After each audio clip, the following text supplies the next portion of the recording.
एक बार एक दुखी किसान गौतम बुद्ध के पास पहुंचा और बोला, बुद्ध मैं बहुत परेशान हूँ, मेरी किस्मत बहुत खराब है, मैं जो भी कार्य करता हूँ वो कार्य कभी सफल नहीं होता। तो बुद्ध मुस्कुराए और बोले, अच्छा, पर मेरी नजर में तो तुम भाग्यशाली हो, तुम्हारे पास स्वस्थ शरीर है, अच्छी बुद्धि है, तुम कुछ भी कर सकते हो। पर वो किसान बोला, मेरे जीवन में कितनी परेशानियां हैं ये मैं ही जानता हूँ।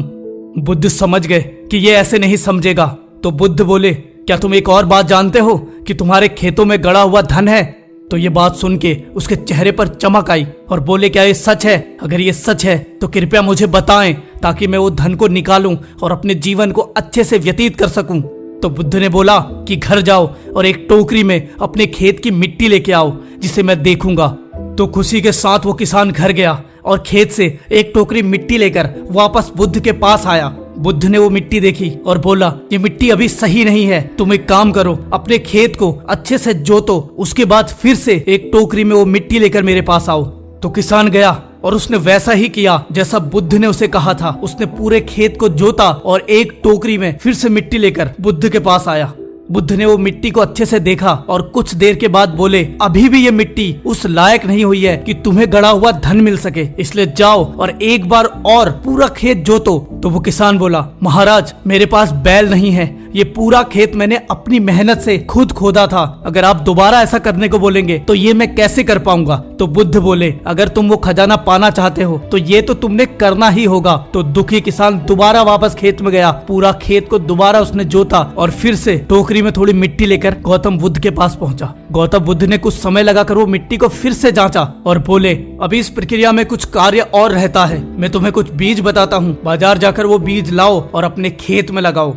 तो किसान बोला, महाराज अगर अभी मैं ये बीज लाया तो इनकी कीमत बहुत ज्यादा होगी, अगर मैं कुछ वक्त रुक कर ये बीज लाया तो ये मुझे सस्ते में मिल जाएंगे। तो बुद्ध बोले, हर चीज का एक वक्त होता है, तुम चाहे बीज थोड़े लेके आओ लेकिन अभी लेके आओ। क्योंकि किसान को वो गड़ा हुआ धन चाहिए था तो वो बाजार गया और बीज लेकर गौतम बुद्ध के पास आया। गौतम बुद्ध ने उस बीज को जांचा और बोला, इस बीज को अपने खेत में लगाओ और इसकी देखभाल करने की जिम्मेदारी तुम्हारी है, तुम उनकी देखभाल करोगे और इन्हें बड़ा होने दोगे। जैसे ही इन बीजों में फसल आएगी वैसे ही तुम्हें तुम्हारा गड़ा हुआ धन भी मिल जाएगा। तो वो किसान वापस अपने घर गया और जैसा बुद्ध ने कहा था वैसे ही उन बीजों को खेत में लगाया और उनकी देखभाल करने लगा। जैसे जैसे वक्त बीता, कुछ समय बाद उसके खेत में लहलहाती फसल आई और वो समझ गया कि बुद्ध किस गड़े हुए धन की बात कर रहे थे। उसकी आंखों में आंसू आ गए। वो दौड़ता हुआ गौतम बुद्ध के पास गया और उनके चरणों में गिर गया और बोला, बुद्ध मैं समझ गया कि मेरे खेतों में हमेशा से ही गड़ा हुआ धन था,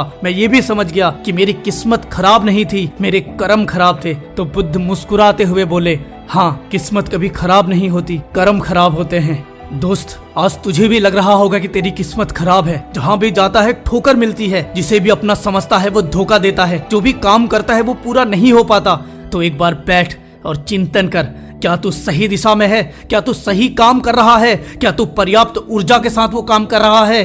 क्या तेरी किस्मत खराब है या कर्म को और अच्छा करने की जरूरत है?